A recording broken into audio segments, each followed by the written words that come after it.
Yeah. Hola a todos, bienvenidos a Niños. Estamos desde las instalaciones del Meet and Tech aquí en La Loma y estamos muy contentos porque tenemos un invitadazo. La neta está bien chido todo lo que anda haciendo. Beatmaker, productor 4x4. Bienvenido. ¿Cómo estás? Muy bien, muchas gracias por la invitación. ¿Qué andas haciendo? Pues aquí beatmaking, un poco de sets en vivo, produciendo, pues es en lo que ando actualmente. Oye, ¿cómo le entraste a esta onda? O sea, cuando eras más morro, ¿qué fue lo primero que capturó tu atención como para abordar esta onda? Bueno, el primer recuerdo que sí yo tengo de en cuanto al acercamiento a los beats y al hip hop, pues bueno, es que yo tengo un hermano más grande, 4 años más grande, entonces cuando yo iba ahí como por quinto, sexto de primaria, él iba en la prepa. Entonces la mayoría de música que me llegaba era por parte de él. Y llevaba muchos discos, ¿no? De metal, de rock, de electrónica, pero hubo un disco en específico que fue el como que cambió mi forma de ver la música, ¿no? Y yo creo que lo conocen, Snoop Dogg, un disco que se llama Doggy Style. Ese disco como tal me cambió no tanto por la música, sino por todo el concepto, porque tú cuando oyes un disco estás acostumbrado a escuchar como una canción que comienza, tiene su intro y termina, y luego otra canción, y alguna vez le meten un interludio o algo así. Pero ese disco, a pesar de que yo no lo entendía, y ya hasta después pude comprender el porqué de todos esos cambios, lo que pude percibir era que tenía intros, tenía partes donde hablaban, tenía partes instrumentales, tenían diálogos, tenía como muchos sonidos a los que no estás acostumbrado a escuchar en un disco normalmente. Entonces ya de ahí empecé a buscar y van surgiendo otros nombres, ¿no? Va surgiendo Dr. Dre, Nate Dogg, Exhibit, no sé, infinidad de nombres. Entonces ya te vas adentrando más y ya desde ahí como que capturó mi atención. O sea, tú puedes decir que fue exclusivamente, bueno, no exclusivamente, pero lo más pesado que fue el hip hop lo que te jaló a esto. Sí, sí. ¿En qué momento tú te diste cuenta o lo transformaste en otra cosa y te diste cuenta que no necesariamente el beatmaking es exclusivo del hip hop? Cuando me di cuenta que el programa que uso actualmente, que es Ableton Live, que muchos lo conocerán, y FL, es también usado por muchos productores de electrónica, tanto de electrónica, reggaetón, para infinidad de géneros, ¿no? Y que no necesariamente tienes que tener un grupo para hacer un disco o sacar canciones, sino que tú desde tu computadora con un controlador o a veces sin eso, solamente con el teclado y el ratón, pues puedes hacer muchas cosas. Entonces me di cuenta que el hip hop como que compartía muchos elementos con otro tipo de música. Entonces desde ahí pues fue muy fácil la transición, por así decirlo, y todavía sigo experimentando con otro tipo de género. Cuando empezaste como en un plan más, como más en acción sobre trabajar en beats, ¿siempre fue tu tirada a ser beatmaker y productor? ¿O no sé, le tirabas otras cosas y más bien en el proceso te fuiste dando cuenta que pues, lo tuyo era esto? Pues básicamente era como intentar hacer música, ¿no? Porque yo no tenía ni idea de lo que era un beatmaker. Un DJ, pues como que una vaga idea también, un productor musical, pues mucho menos, ¿no? Para mí cuando yo empezaba era como muy lejano, ¿no? Yo lo veía como casi inalcanzable. Por ejemplo, yo escuchaba los beats de Snoop Dogg, bueno, que le producía Dr. Dre, y para mí era algo como, no sé, imposible de hacer. Ya después como fui buscando, fui adquiriendo más software, más conocimientos, ya después con la llegada del internet y con su apertura, pues ya ves que suben sus tutoriales, te vas dando cuenta pues, que no es magia, sino que son procesos que tienes que aprender, tienes que identificar ciertos elementos y que pues ya después le vas dando tú una identidad propia, ¿no? Un sonido propio, y que pues, lo que de antes se te hacía imposible, pues, entonces lo vas alcanzando y puedes ir aplicando nuevas técnicas. ¿Cuál es de pronto lo que malinterpreta más la banda sobre el tipo de chamba que tú haces? Muchas veces es confundido con los DJs, ¿no? Y es que, por ejemplo, tú tienes al productor musical, tienes al DJ, tienes al beatmaker y tienes al músico. Y todos comparten ciertos elementos. Por ejemplo, hay DJs que también son productores y son beatmakers, ¿no? Pero, por ejemplo, hay beatmakers que no mezclan música o no te graban una canción. Por ejemplo, yo puedo decir que soy productor musical porque yo grabo, o sea, grabo las voces, hago la pista, lo edito y entrego lo que es la canción final, ¿no? Tanto una canción como un disco. Pero, por ejemplo, hay productores que solamente se encargan del proceso del disco sin saber mezclar canciones, sin saber hacer un beat siquiera o tocar un instrumento. Por eso hay productores ejecutivos, productores asociados, hay como que muchos términos, ¿no? Entonces como que se llega a confundir y la gente a veces dice, ajá, ¿qué hace con su consola, no? Porque ni siquiera se tiene el nombre correcto con su sintetizador. Sí, sí. Y ahí pues, tienes que ir haciendo la diferencia, ¿no? Pues es un sampler, es un synth, es una tornamesa, es un CD player. Entonces, como que sí se llega a confundir con la figura del DJ, pero al final de cuentas todo está como muy relacionado, ¿no? Y bueno, en mi caso, soy productor musical, beatmaker, te digo que grabo, edito, mezclo, masterizo, hago los beats. Y últimamente también me he estado enfocando en la creación de DJ sets, también me llama mucho la atención y pues ya estoy a un paso de hacerlo también. Oye, en tu recorrido y en tu descubrimiento en estas ondas, ¿en qué momento fuiste encontrando otros géneros y otra música que te ayudó como a nutrir ahora tu propuesta?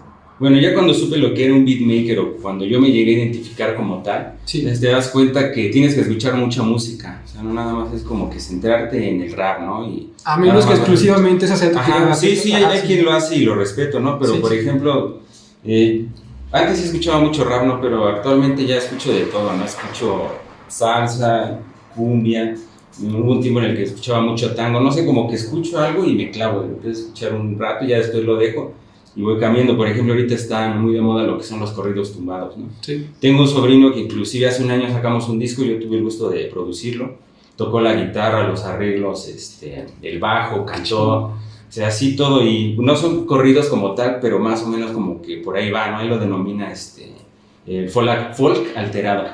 Está bien Sí, chido. sí. Ahí se invitó su género y se llama El Baez, ahí un saludo para mi sobrino. Estamos preparando igual nuevas canciones, entonces te digo, tienes que escuchar mucha música y ya como la vas escuchando, entonces luego te va surgiendo la curiosidad, ¿no? Dices, por ejemplo, escucho una rola de techno y digo, pues eso yo creo que sí podría ser algo parecido, ¿no? Por ejemplo, escucho salsa y digo, ni de broma, ¿no? ¿Cuándo le voy a llegar? No, o no sé, veo tocar a alguien el acordeón así muy loco y digo, no, pues no, también hay que saber sus alcances de uno, ¿no? Pero por ejemplo, lo que está relacionado con música electrónica, por ejemplo, reggaetón o dancehall, pues nada más es cambiarle el tempo y cambiar los golpes de la batería, irle metiendo unos acordes, melodías, o sea, es muy parecido. Y pues por ahí irle buscando, ¿no? Otros sonidos. Cuando tú te interesas en armar un proyecto como más en forma, no sé, un EP, un disco, ¿cómo vas eligiendo, cómo vas definiendo tus referencias? Pues básicamente es como retratar, no sé, tanto estados de ánimo, emociones, nuevos conocimientos también. Por ejemplo, el disco que saqué hace como 4 o 5 años no es el mismo que saqué hace un año. Y luego también eso sirve mucho escuchar lo que has estado haciendo anteriormente, porque lo puedes contrastar, ¿no? Dije, no sé, este kick o este bajo, esta melodía suena floja y aquí tal vez lo mejoré bastante, tanto por las experiencias, el trabajo, ir aprendiendo nuevas cosas, no sé, te inscribes a algún curso, ves algún tutorial, inclusive hasta cuando lo dices, sí, ¿por qué no apliqué eso anteriormente, no? Pero es que si te esperas a que tengas todos los conocimientos, nunca vas a acabar, nunca acabas de aprender, entonces pues debes de hacerlo en el momento. Vaya, no debes de dejarlo para después, debes de irlo sacando y te digo, más que nada es como retratar el momento en el que tú tienes y tal vez tomar una idea y trabajar sobre ella, lo que yo he hecho. ¿Cuánto tiempo te tomó sentirte cómodo con los beats que te iban saliendo, con las producciones que armabas? Porque luego hay gente que Sí. justamente como por esa, no sé, tal vez inseguridad o ese espacio donde no se sienten a gusto con lo que hacen, les toma bastante. ¿Para ti cómo fue? Desde que llevo haciendo beats, que fue desde hace como 12 o 13 años, yo creo que los últimos 5 o 6 años, en verdad me ha gustado lo que estoy haciendo, ¿no? O sea, anteriormente sí hacía beats y sí me lo tomaba en serio, porque luego dicen, no, es que no me lo tomaba en serio. Yo siempre me lo he tomado en serio, pero a veces no le metes los recursos o no le metes la dedicación que debes, ¿no? Pero de un tiempo para acá que ya pude ahorrar y pude comprarme mis máquinas, y pude como invertir también más conocimiento, no sé, comprarte una compu que te ayude a agilizar los procesos, pues entonces de ahí fue como el parteaguas, ¿no? Tener más equipo, más tecnología incluido, que pues vas aprendiendo gradualmente. Entonces yo creo como desde hace 5 o 6 años empecé a notar un cambio muy grande en lo que hago. Y es cuando empecé a sacar ya como que discos, grabaciones, meterme a concursos, todo eso. Hace poco tuve la oportunidad de escuchar tu sesión de neosampleo y me llama mucho la atención como la mezcla de sonidos y de referencias. Mi pregunta es, ¿cómo te decidiste a darle este enfoque y transformar como la idea del beatmaking convencional y transformarlo en esto que produjiste? Bueno, neosampleo es una idea que yo ya traía anteriormente, dando vueltas en mi cabeza, pero no llegaba a concretar. Entonces hubo una convocatoria que se llama Música Raíz México, precisamente en la región oriente, que son los estados de Hidalgo, Tlaxcala, Guerrero y Puebla. Entonces esa fue la región que ellos eligieron, sacaron la convocatoria y dije, bueno, pues entonces aquí es una buena oportunidad para presentarlo. Y bueno, así como dices, traté de juntar lo nuevo como con lo viejo, ¿no? Por así decirlo.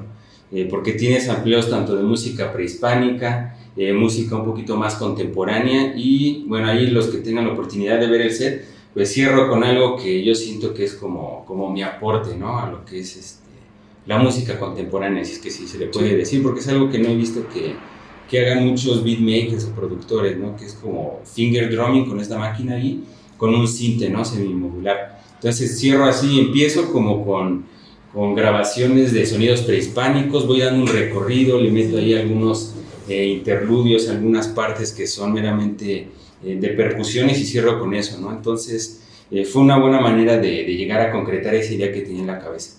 Este interés como por fusionar como todo este registro sonoro, ¿surgió específicamente para ese proyecto o eso es lo que tú tenías, no sé, en tu formación y en tu carrera?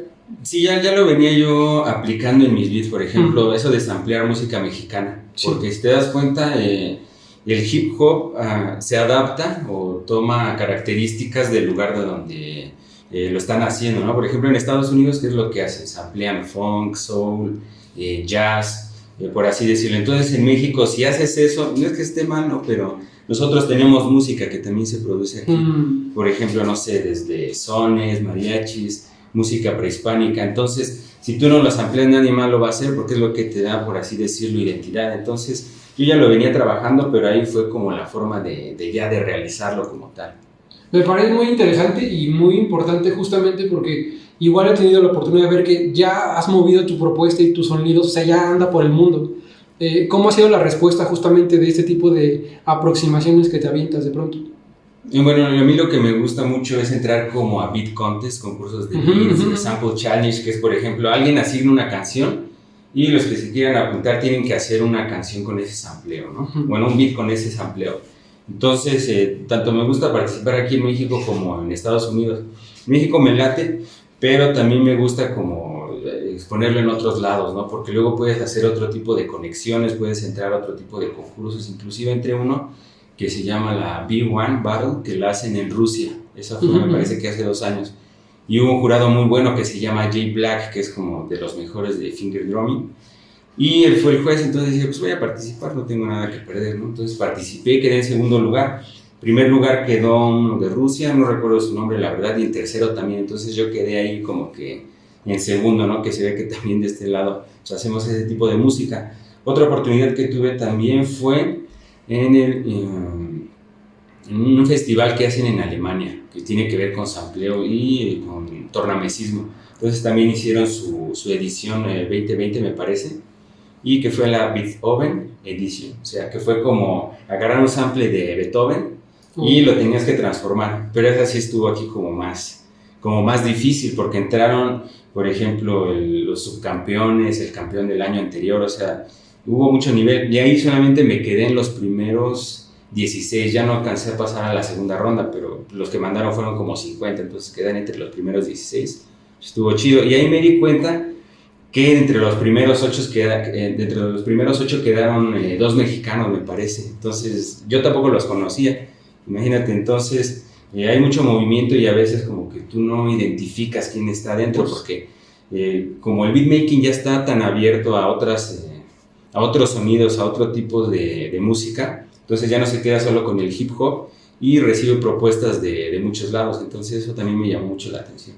De estar en este tipo de competencias internacionales, ¿te has dado cuenta o de escuchar a otros beatmakers si es un interés como generalizado incluir un poco de tu identidad y tu origen en la música que estás produciendo? O sea, ¿en otros beatmakers lo aplican también? Sí, bastante. Por ejemplo, también hubo una batalla que se llama Secret Sauce, que la organizaron en Estados Unidos.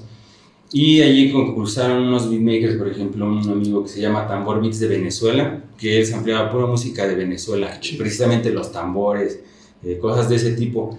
Hay otro que se llama Sinista, me parece, que él sampleaba música de India, porque él es hindú. Entonces, cada quien como que le va agregando los propios sonidos de los que está acostumbrado, ¿no? Por ejemplo, no hay necesidad de samplear siempre jazz o siempre lo mismo, porque vas a sonar como a una réplica. Y si nosotros tenemos tanta variedad musical y cultural, pues es bueno incluirla siempre. ¿Qué respuesta has tenido de la gente de fuera sobre tu música? Porque ya anda afuera, pero o sea, como Sí. en el real, como de gente que se te acerca y te platique algo.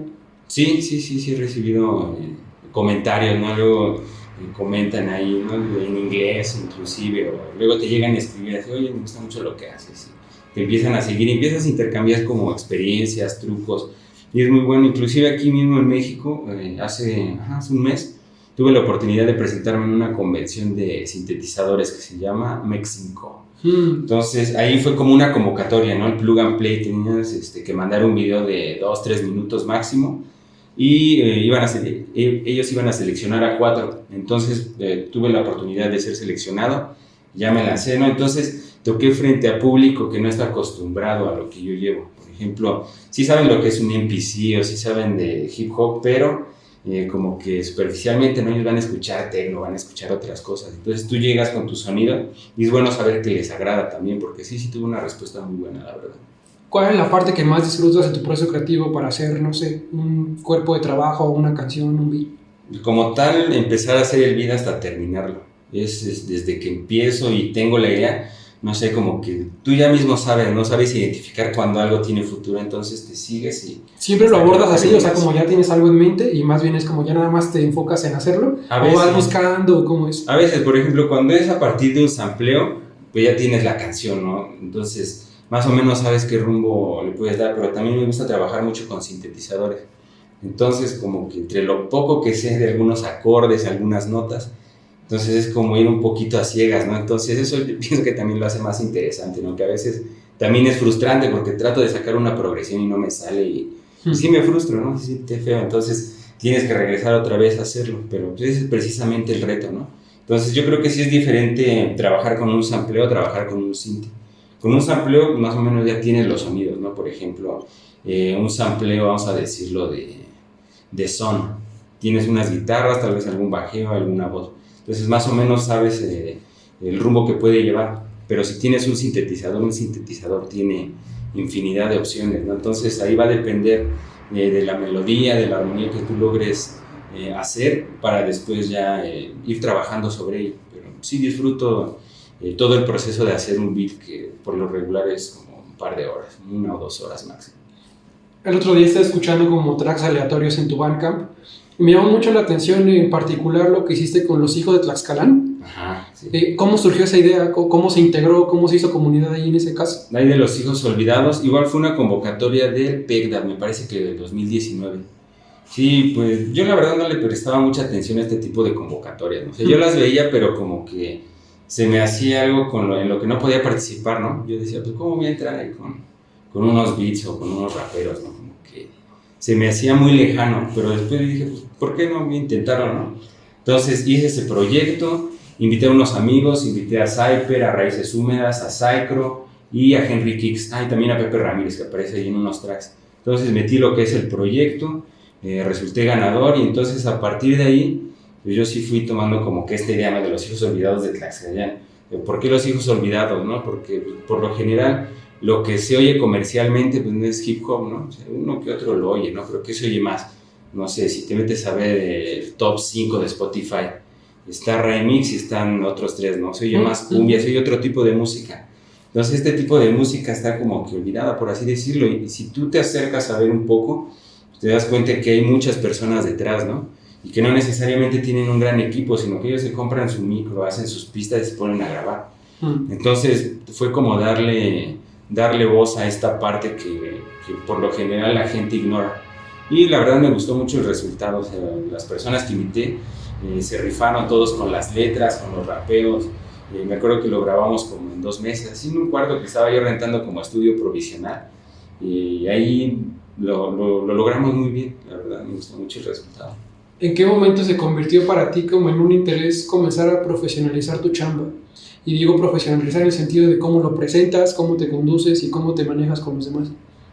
Bueno, en el momento en el que como que comencé a ver que la gente le gustaba lo que hacía, también me empecé a meter a 2, 3 concursos y vi que quedaba, algunos los ganaba, algunos entre los primeros lugares, entonces me di cuenta que sí era bueno, ¿no? Igual tú tienes que ser autocrítico, ¿no? Por ejemplo, yo escuchaba al principio mis pistas y las comparaba con las de alguien más, y no, me falta un chingo, ¿no? Ni por dónde hacerle, ¿no? Pero por eso te vas entrenando, vas aprendiendo, vas buscando tutoriales, ¿no? Por ejemplo, ya cuando te compras una máquina es porque la tienes que usar, no la puedes tener ahí nada más. Entonces, eso te va obligando también a profesionalizarte.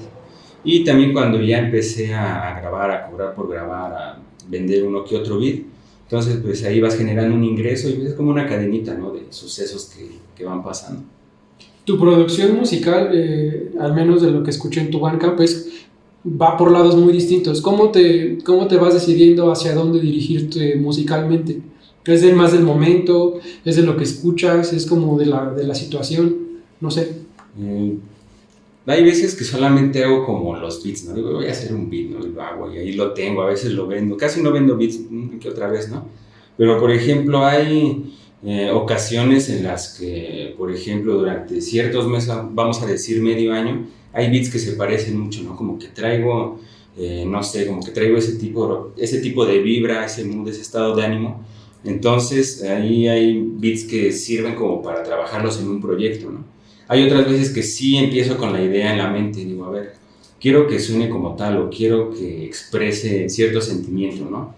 Tal vez, no sé, que alguien se ponga a rapear sobre él, quiero expresar nostalgia, tristeza, también felicidad. Entonces, algunas veces, como te digo, solamente me siento a hacer un beat, que es lo que normalmente hago, ¿no? O sea, de leyes, ponerme a hacer beats de lo que sea. Pero para un disco, por ejemplo, el último que saqué, que se llama Chromatic, que fue del año pasado, en diciembre, ya va a ser un año. Entonces ahí fue como tratar de traducir o tratar de expresar los sonidos en colores, por así decirlo, en tonalidades. Y si lo escuchas de principio a fin, pues empieza con una que se llama Albor, ¿no? Es como las primeras luces del día. Después A un sueño contigo, Nublado. Después sigue Chromatic, después sigue Aprismado. Sigue otro que se llama Angular, Oscilaciones, Descanso y el de 12:33. Entonces es como el recorrido de un día, ¿no? El recorrido de un día. Y ahí quien me ayudó a plasmar la idea en la portada, porque también siento que la portada es muy importante, claro. Es un canal que se llama Dars Mental, es buenísimo en lo que hace. Entonces le platiqué mi idea, lo supo traducir como tal, ¿no? Si te das cuenta, en la portada tiene por aquí como una figura, ¿no? Como un prisma, por así decirlo. Sí. Y tiene estos colores que te menciono, entonces trato de que sea como que todo funcione de manera natural, ¿no? Como que no tratar de forzarlo, porque si te das cuenta, ahí en ese disco tengo, me parece que son 9 beats, pero de ahí depuré como otros 10, ¿no? Entonces hay 10 que siento que no encajan y pues ahí se quedan, ¿no? Nunca salen. Lo mismo me pasó con el anterior, que es Hatruka, que es completamente diferente. En ese tiempo como que ya andaba pensando en melodías como orientales, árabes, no sé, como que estaba un poquito más tumbado, por así música decirlo. Sí, como más rabioso, por así decirlo, porque sí son beats como, no era lo-fi, casi no hago lo-fi. A veces sí, ¿no? Que es como música para relajarse, pero esos beats no, definitivamente son como de otro estilo. Últimamente sí estaba haciendo lo-fi, y eso porque tengo varios camaradas, por ejemplo, mi canal Ruido de Atlisco, que es buenísimo, y he tenido varios acercamientos con él, me ha invitado a eventos, he coincidido también con la banda de Atlisco, que también tiene un movimiento muy chido, y con banda del DF, y en todos lados, ¿no? Y entonces como que cada quien anda en su onda, pero pues a veces coincides en hacer lo-fi, ¿no? A veces estás haciendo esto y te avientas unos traps, ¿no? Hay quien por ahí ya se está aventando un reggaetón. Entonces pues, tienes mucho de dónde escoger, ¿no? Yo pienso que es una ventaja como productor el que puedes tener muchas opciones en tu sonido, ¿no? Y no puede ser, o no es lo mismo, por ejemplo, como con un rapero o con un cantante. Por ejemplo, un rapero que el día de mañana quiera hacer reggaetón o que se quiera poner a cantar banda, lo van a ver raro, ¿no? Pero tú, por ejemplo, como productor, si el día de mañana quieres aventarte, no sé, un techno, no sé, música con sintetizadores, meramente instrumental, nadie te va a decir nada porque pues, es otra faceta que tú tienes. Entonces yo pienso que es una ventaja que nosotros como productores o beatmakers tenemos y que a veces no sabemos aprovechar. ¿A la hora de crear tienes en mente las tendencias musicales en el mundo o es más bien algo libre en donde tú vas explorando? Anteriormente trataba de ignorarlas, pero te llegan por cualquier lado, entonces pues, últimamente sí he estado haciendo beats como de dancehall y reggaetón, por así decirlo, pero también porque lo veo como un reto, ¿no? Que luego he llegado a escuchar beats y que digo, esos beats no, en realidad no son buenos, o sea, Si están sonando ahí es porque tienen una maquinaria enorme que tú no te imaginas. Entonces, quiero ver qué tan capaz soy de hacer algo igual o mejor que eso, ¿no? Y también me pasa que escucho beats que digo, eso es bastante bueno, ¿no? O sea, qué truco aplicó aquí, eso suena muy diferente, ¿no? No suena como a todo lo que se está haciendo. Entonces, quieras o no, es una buena o mala influencia que tienes de parte de lo comercial. Lo mismo con la música electrónica, ¿no? Que siempre ha estado vigente. Y de igual manera hay música electrónica que dices, no sé, como que no es muy, muy buena, no sé, siento que le falta, ¿no? Pero también hay música electrónica que dices, ¿cómo le hizo, no? Te pones a ver las técnicas que aplicaron y son demasiados procesos, ¿no? Entonces, sí, yo creo que a final de cuentas tratas de también entrar como en ese tipo de sonido, por así decirlo. ¿Qué tan analítico te hizo tal vez del mundo de los beats el estar involucrado en esto? O sea, de cuando empezaste ahorita tal vez. Mucho, sí, Entonces, bastante. me imagino, Sí. ¿no? Porque, y más que estás en un círculo en el que tal vez mucha gente produce ese beat y escuchas en todos lados música y ya la escuchas con un oído distinto, ¿sientes? Sí, la escuchas distinto. Si es, por ejemplo, bueno, yo el otro día estaba imaginando, ¿no?